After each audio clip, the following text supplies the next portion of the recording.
this video, we're going to go through the 7 different income streams that I have today. And I'm going to score them based on how hard is it to get started, how hard is it to maintain once you're started, and how hard is it to scale and grow. This video should give you a bunch of ideas on how to accelerate your income fast. I was pretty surprised about a few of them myself, particularly how much money you can make on the last one that I have for you today. The first income stream that I have for you today is real estate, which is fitting as we're currently in one of my rental properties that's being renovated today. This income stream includes the activities of buying a property and renting that property out for recurring monthly returns.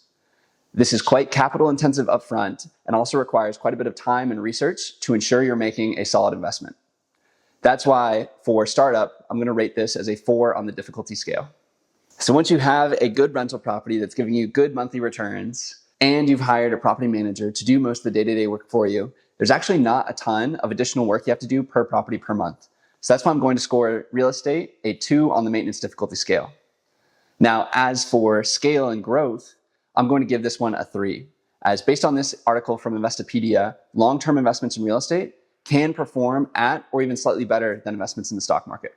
Long-term investments in real estate also have a few other benefits, things like loan paydown or tax benefits, in addition to monthly income and appreciation, which altogether help make this a great income stream for me. The second income stream that I have for you is being a creatorpreneur. Now, I use this term explicitly versus content creator or influencer to emphasize the business focus here.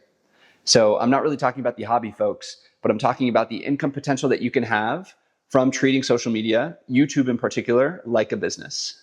As for startup difficulty, I'm going to give this one a 1, as just about anyone with a phone or internet connection can go out and upload. But for maintenance, I'm going to give this one a 4 on the difficulty scale, as it takes consistent content upload. You also have to survive the absolute desert of when you first start before you get any real returns or views. As for scale and growth, I'm going to give this one a 2, because as long as you can maintain it and continue to generate content, your income scales as your audience does, with very little additional effort on your end. And there are countless examples out there of people like Graham Stephan, Nisha, Shelby Church, and the hundreds of thousands to even millions YouTube pays them for consistently generating content online. It's pretty crazy, and honestly, it's one of the reasons why I'm on YouTube. For our third income stream, we have direct sponsorships. So in addition to getting paid from social media companies, you can also get paid directly from products and services companies for promoting their product. And this is how a majority of the internet personalities out there make most of their money. It's also pretty fun too, to get to choose the brands that you work with.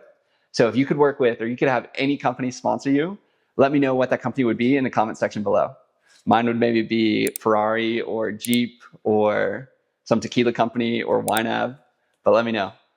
As for startup difficulty, I'm going to give this one a 4, as to make any serious returns here, you do have to have a pretty decent sized audience, which takes time and effort to build up.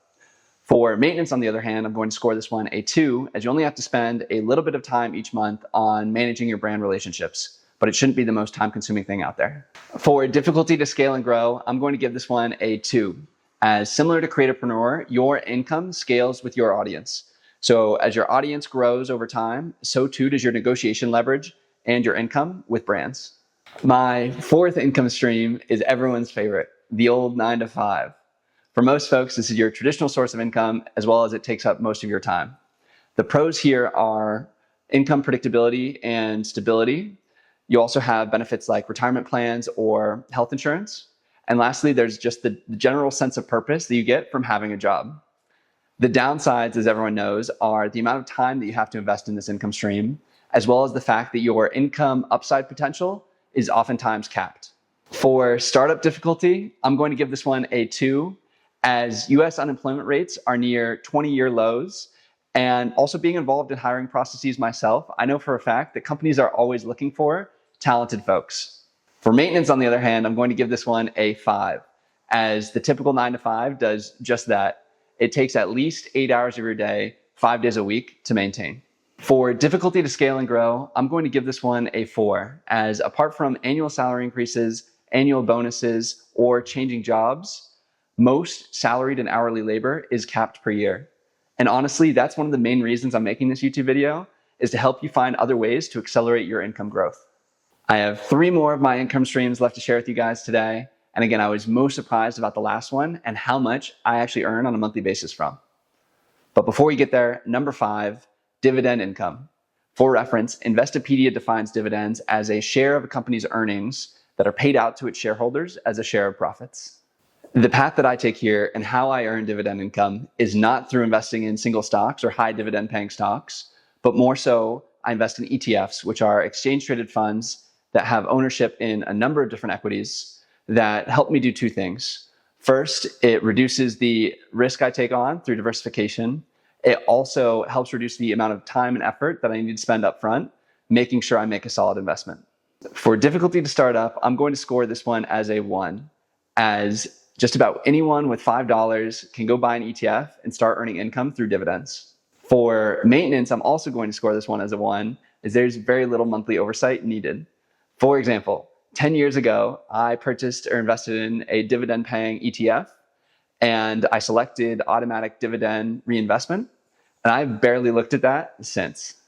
For difficulty to scale and grow, I'm going to give this one a 4, as you need to have significant capital built up in order to see any sizable returns in dividend income.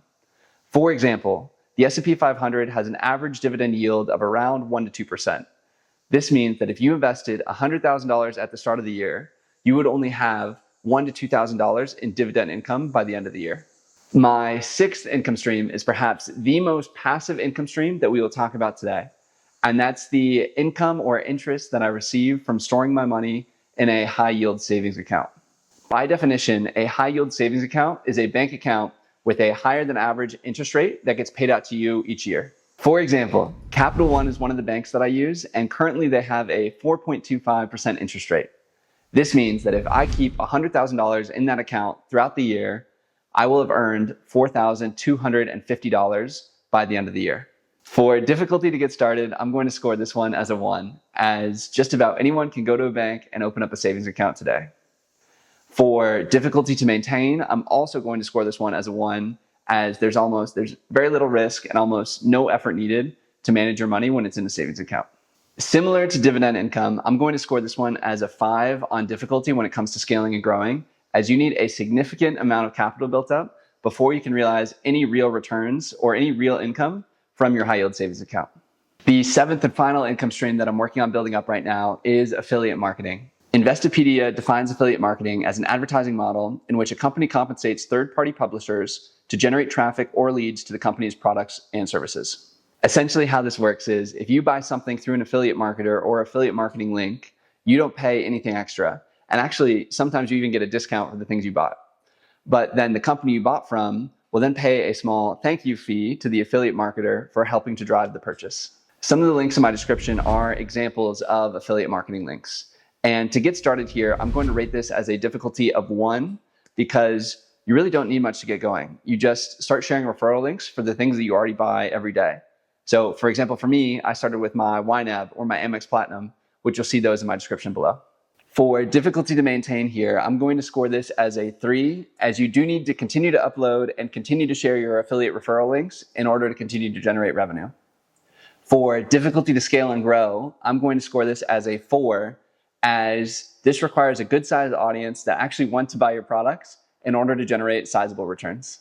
Though it can be difficult to scale and grow, when done right, you can make quite a bit of money.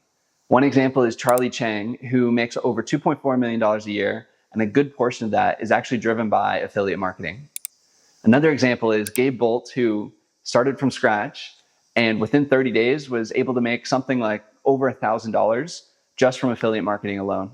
So those are all my 7 income streams. Combined, I make around $26,000 a month from them. If you have any that you think I should try out, let me know. I'm also linking a video, a personal finance and financial freedom video that I think you'd enjoy here. Thank you. Good luck out there. I believe in you. Adios.